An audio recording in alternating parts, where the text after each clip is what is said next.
காலை ஒளி விரியும்போது கிராம மக்கள் மஞ்சள், ஆரஞ்சு, சிவப்பு நிறங்களில் ஒளிரும் பழுத்த கோகோ கொட்டைகளை அறுவடை செய்கிறார்கள்.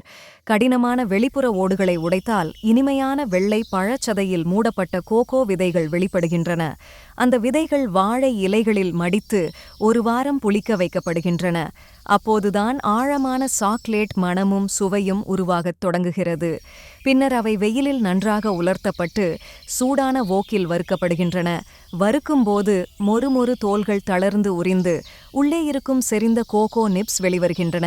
அந்த நிப்ஸ் நன்றாக அரைத்து மணம் நிறைந்த மெல்லிய பொடியாக்கி பின்னர் வெண்ணெயுடன் சேர்த்து மெதுவான நீராவி சூட்டில் உருக்கி மென்மையான பளபளப்பான திரவமாக மாற்றப்படுகிறது.